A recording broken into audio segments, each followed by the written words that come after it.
Look, I'm getting a lot of attitude from a lot of women because I'm telling them, and this is true.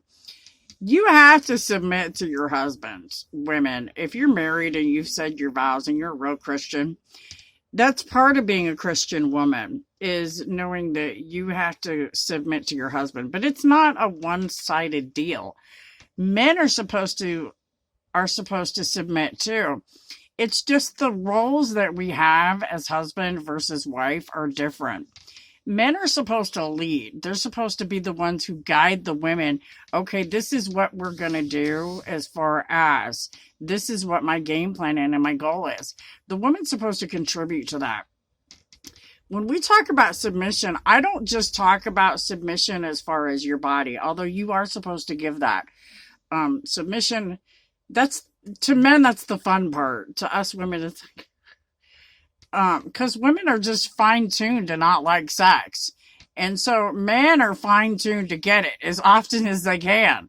So it's hard for women to submit to that. And we a lot of times feel like our husbands are like thinking, they're a bunch of perverts because all they want is to have sex. But after a while, that'll wear off for most men. The men are still left with the responsibilities of providing for their spouse and their family. And so for a lot of men, this is really hard to deal with. Women, on the other hand, we're supposed to provide just in other ways. Men are supposed to hand stuff off to us and we're supposed to multiply it and give it back. They give us a seed, we multiply it with children. They give us food, we cook it and multiply it into a big meal to feed people with.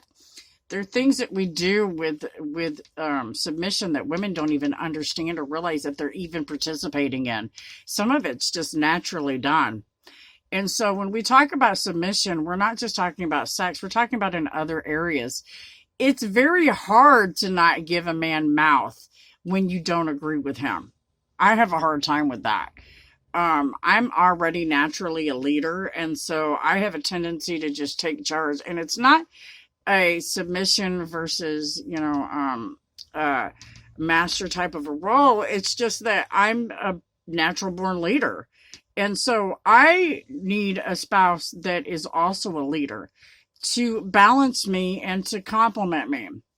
If you don't look for something like that and you just pick a person, you're stuck with them. And that's what I wound up with. And, I told the judge that sticking me with my husband would be absolutely torturous because I don't know that man. And the way he dogged me out right after we had said our nuptials devastated me. It just absolutely devastated me.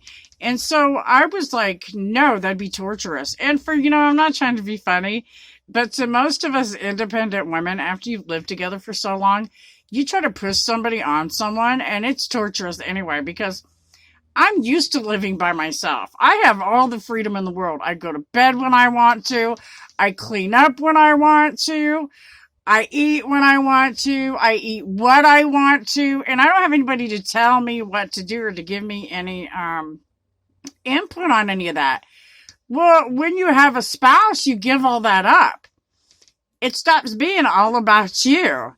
And so I'm just sitting here going, it's just easier for me to be by myself. And that's my big issue is I've been by myself for all these years, really since I came back from Washington State.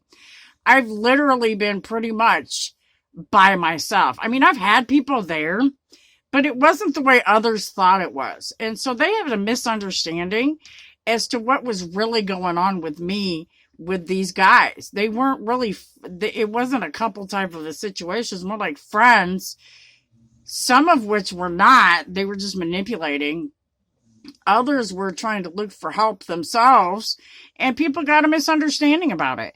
But, I hope and pray that everybody's on the same page now and has a better understanding of Tina, because Tina likes to be by herself. Tina doesn't want to be with anybody, but sometimes Tina doesn't always get what Tina wants. So we'll see what happens in the end of the situation. I'm not going to fight anybody. I'm going to do what God say I'm supposed to do.